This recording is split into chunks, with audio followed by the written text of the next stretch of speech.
Hi hello my dears, welcome back to our channel. അപ്പോൾ ഇന്നത്തേതൊരു day in my life video ആണ്. പിന്നെ ഒന്ന് രണ്ട് റെസിപ്പീസൊക്കെ ഇൻക്ലൂഡ് ചെയ്തിട്ടുണ്ട്. അപ്പോൾ എല്ലാവരും ട്രൈ ചെയ്ത് നോക്കിയിട്ട് അഭിപ്രായങ്ങളൊക്കെ പറയണം. അപ്പോൾ നമുക്ക് നേരെ നമ്മുടെ വീഡിയോയിലേക്ക് കിടക്കാം. ഇന്നത്തെ ഡേ അപ്പോൾ സ്റ്റാർട്ട് ചെയ്തത് നല്ലൊരു മോർണിംഗ് വാക്കുമായിട്ടാണ്. കുറേ നാളായിട്ട് മോർണിംഗ് വാക്കൊക്കെ മടി പിടിച്ച് നിർത്തി വെച്ചിരിക്കുകയായിരുന്നു. പിന്നെ ഇപ്പോൾ കുറച്ച് ദിവസമായിട്ടുള്ളൂ റീസ്റ്റാർട്ട് ചെയ്തിട്ട്. അപ്പോൾ ഇതേ മഴയും തുടങ്ങി. അപ്പോൾ ഇനി മടി പിടിച്ചിരിക്കാൻ വയ്യാത്തതുകൊണ്ട് മഴയാണെങ്കിലും ഇറങ്ങി. സാധാരണ കമ്പനിക്ക് കൂടെ നടക്കാൻ ആളുണ്ടാവാറുണ്ട്. ഇന്ന് മഴ ആയതുകൊണ്ട് ഇറങ്ങിയില്ല.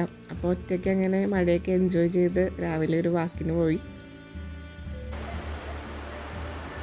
അങ്ങനെ നടത്തമൊക്കെ കഴിഞ്ഞ് വീട്ടിലെത്തി കുറച്ച് കഴിഞ്ഞപ്പോഴേക്കും മഴ നല്ല ശക്തിയായിട്ട് പെയ്യാൻ തുടങ്ങി. എന്തോ ഭാഗ്യത്തിന് അതിക്കുമ്പോൾ എത്തി. പിന്നെ കുളിയൊക്കെ കഴിഞ്ഞ് കുറച്ച് കഴിഞ്ഞപ്പോഴേക്കും ഞാൻ അപ്പവും മുട്ടക്കറിയും ബ്രേക്ക്ഫാസ്റ്റായിട്ട് കഴിച്ചു. പിന്നെ ഇന്ന് എൻ്റെ ബർത്ത്ഡേ കൂടിയാണ്. അപ്പോൾ ഞാൻ ഈ അടുത്ത് ഡ്രാഗൺ പനീർ എന്ന് പറഞ്ഞിട്ടൊരു ഡിഷ് കഴിച്ചിരുന്നു. അപ്പോൾ ആ ഒരു റെസിപ്പി ഇന്ന് ട്രൈ ചെയ്ത് നോക്കിയപ്പോൾ സക്സസ് ആയിട്ട് വന്നു. അപ്പോൾ അതിൻ്റെ റെസിപ്പി കൂടി ഞാൻ ഇൻക്ലൂഡ് ചെയ്തിട്ടുണ്ട്. അപ്പോൾ എന്തൊരു വെറൈറ്റി പേരാണല്ലേ ഡ്രാഗൺ പനീർ. അപ്പോൾ ഇതിൻ്റെ റെസിപ്പി ഇത് തന്നെയാണെന്ന് എനിക്ക് യാതൊരുവിധ ഉറപ്പുമില്ല. ഞാൻ കഴിച്ച ടേസ്റ്റ് വെച്ചിട്ട് ട്രൈ ചെയ്ത് നോക്കിയതാണ്. 90% സെയിം തന്നെയാണ്. നമുക്കപ്പോൾ ചൂടായ പാനിലേക്ക് അല്പം വെളിച്ചെണ്ണ ഒഴിച്ചു കൊടുത്തിട്ട് ചതച്ച വെളുത്തുള്ളി ചേർത്തൊന്ന് മൂപ്പിച്ചെടുക്കണം. അത് മൂത്ത് വരുമ്പോഴേക്കും ഞാൻ പിന്നീട് കശുവണ്ടി ചേർത്തു. അപ്പോൾ കശുവണ്ടി ലാസ്റ്റ് ചേർത്താലും മതി. ഇനി ഇതിലേക്ക് 2 മീഡിയം സൈസുള്ള ഉരുളക്കിഴങ്ങ് ഇതേപോലെ നീളത്തിൽ അരിഞ്ഞത് ചേർത്ത് കൊടുക്കണം. അപ്പോൾ ഇത് ചേർത്തിട്ട് ജസ്റ്റ് ഒന്ന് ഹാഫായിട്ട് കുക്കാവുന്ന വിധത്തിൽ ഒന്ന് വഴറ്റിയെടുക്കാം. ഫ്രൈ ആവണ്ട, എന്നാലൊരു ചെറിയൊരു ക്രിസ്പിനെസ് വരുന്ന വിധത്തിൽ ജസ്റ്റ് ഒന്ന് വഴറ്റിയെടുക്കാം. ഉരുളക്കിഴങ്ങ് ഒരു പകുതി വേവാകുമ്പോഴേക്കും നമുക്കിതിലേക്ക് ഒരു ക്യാരറ്റ് നീളത്തിലരിഞ്ഞത് ചേർത്ത് കൊടുക്കാം.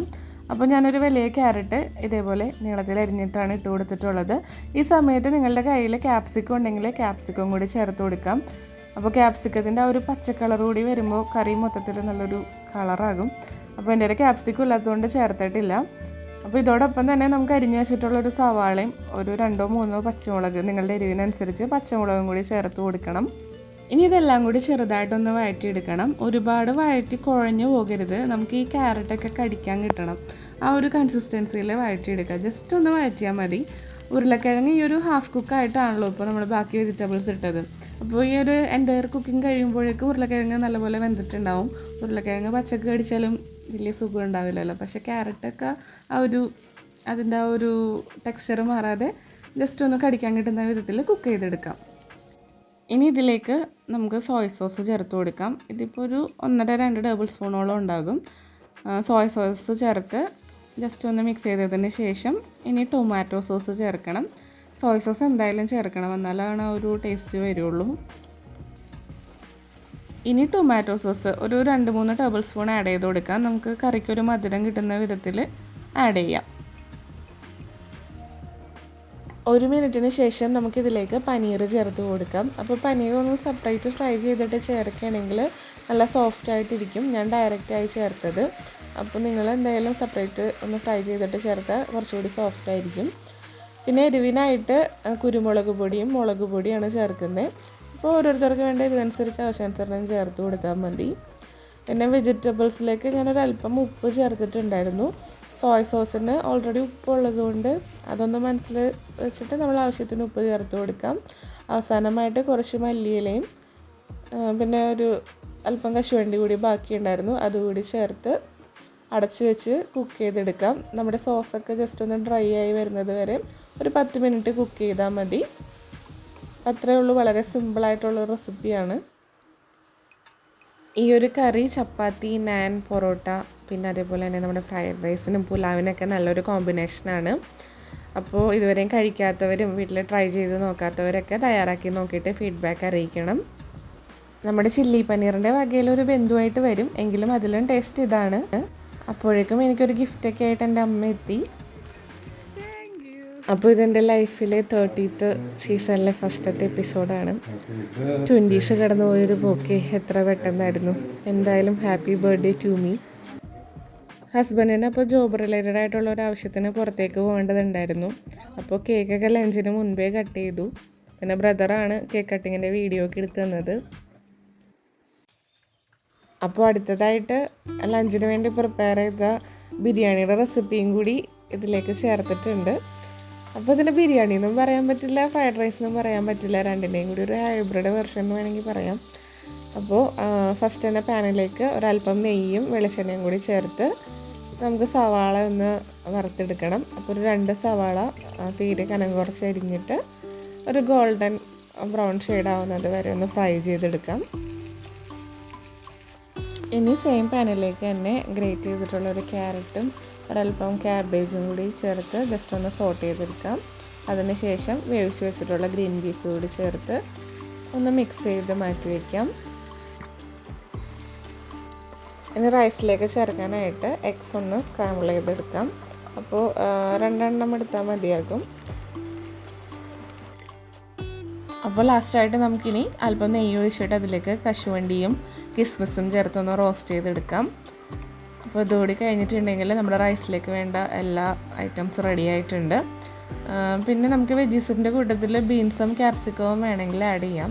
ബീൻസ് ഉണ്ടായിരുന്നില്ല, പിന്നെ ക്യാപ്സിക്കത്തിൻ്റെ ടേസ്റ്റ് എനിക്ക് റൈസിൽ അത്ര ഇഷ്ടമല്ല, അപ്പോൾ അതുകൊണ്ടാണ് അത് രണ്ടും ആഡ് ചെയ്യാതിരുന്നത്. പിന്നെ റൈസ് കുക്ക് ചെയ്യുന്ന വീഡിയോ ഞാൻ എടുത്തിട്ടില്ല, അത് ജസ്റ്റ് നമ്മൾ സാധാ വെള്ളം ഒഴിച്ചിട്ട് അരിയിട്ട് വറുത്തെടുക്കുകയാണ് ചെയ്തിട്ടുള്ളത്. അതിലേക്ക് സ്പൈസസ് ഒക്കെ ഇട്ട് പിന്നെ അല്പം നാരങ്ങനീരുമാണ് ചേർത്ത് കൊടുത്തിട്ടുള്ളത്. അപ്പോൾ അധികം സ്റ്റിക്നെസ് ഇഷ്ടമല്ലാത്തതുകൊണ്ട് എപ്പോഴും വറുത്തെടുക്കാറാണ് ചെയ്യാറുള്ളത്.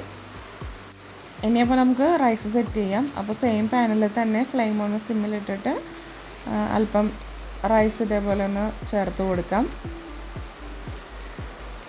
ഇനി ഈ റൈസിൻ്റെ മീതേക്ക് നമ്മൾ തയ്യാറാക്കി വെച്ചിട്ടുള്ള വെജീസ്, കാഷ്യൂ, കിസ്മിസ്, അനിയനൊക്കെ ചേർത്ത് വീണ്ടും റൈസ് ഇടാം. അങ്ങനെ ഇത് ലെയറാക്കി സെറ്റ് ചെയ്തെടുക്കാം.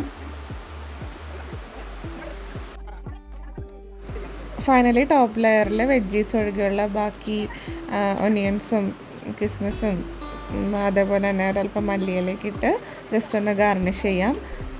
പിന്നെ ഒരു ടീസ്പൂൺ നെയ്യ് കൂടി ഒന്ന് ചുറ്റിച്ചൊഴിച്ച് കൊടുത്തിട്ട് നമുക്ക് ലിഡിട്ട് നല്ല എയർ ടൈറ്റായിട്ട് ക്ലോസ് ചെയ്ത് വെക്കാം. എന്തെങ്കിലും ഒരു വെയിറ്റ് കൂടി പുറത്ത് വെച്ചാൽ നന്നായിരിക്കും. ഒരു 5 മിനിറ്റ് ലോ ഫ്ലെയിമിൽ കുക്ക് ചെയ്തതിന് ശേഷം ഫ്ലെയിം ഓഫ് ചെയ്ത് വെക്കാം.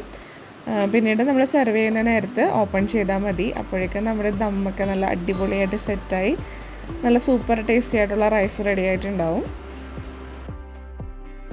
അപ്പോൾ സലാഡും ബാക്കിയുള്ള എല്ലാ ഡിഷസും ഇവിടെ റെഡി ആയിട്ടുണ്ട്. ഇനി നമുക്ക് സെർവ് ചെയ്യാം.